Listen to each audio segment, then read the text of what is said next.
Hello, welcome to San Lando's Sound Waves podcast. I'm Bill Johnson, and today I'll be reading from Genesis 8:13 to 9:7. By the first day of the first month of Noah's 601st year, the water had dried up from the earth. Noah then removed the covering from the ark and saw that the surface of the ground was dry. By the 27th day of the second month, the earth was completely dry.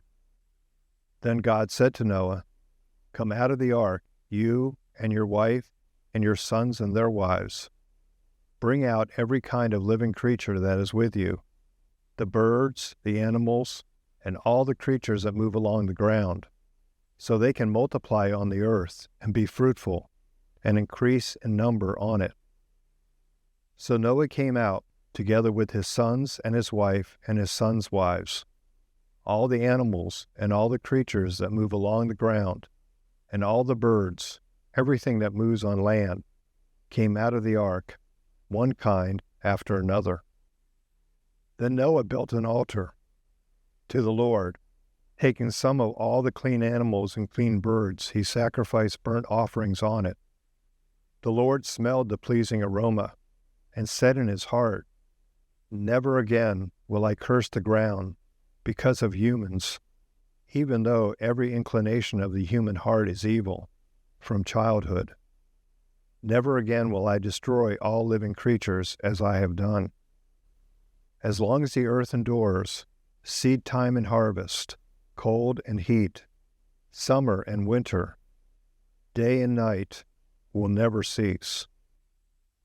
Then God blessed Noah and his sons, saying to them, "Be fruitful and increase in number, and fill the earth. The fear and dread of you will fall on all the beasts of the earth, and on all the birds in the sky, and on every creature that moves along the ground, and on all the fish in the sea. They are given into your hands. Everything that lives and moves will be food for you. Just as I gave you the green plants, I now give you everything. But you must not eat meat that has its lifeblood still in it, and for your lifeblood I will surely demand an accounting. I will demand an accounting from every animal, and from each human being too. I will demand an accounting for the life of another human being. Whoever sheds human blood, by humans shall shed their blood be shed. So in the image of God has God made mankind.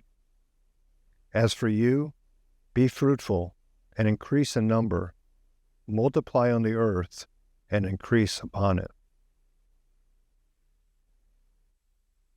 Let me go ahead and read our questions for today on this passage. What does this passage say? What does this passage mean to its original audience? What does this passage tell us about God? What does this passage tell us about man? What does this passage demand of me?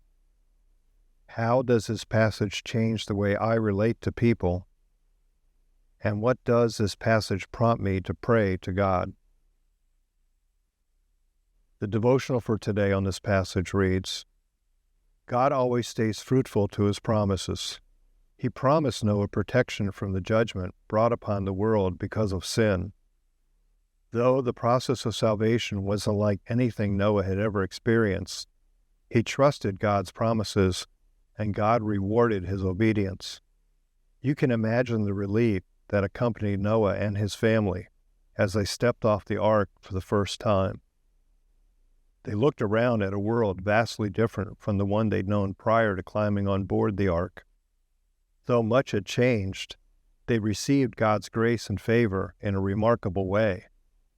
Then God spoke, and his words were very similar to his original instructions to Adam and Eve. Once again, God described humans as made in his image. Even though they were at this point broken by sin, he gave them the task of multiplying and filling the earth.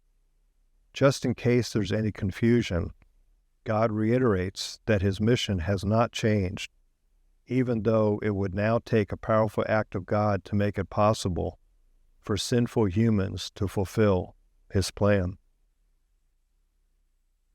Thank you for joining us. We look forward to seeing you tomorrow.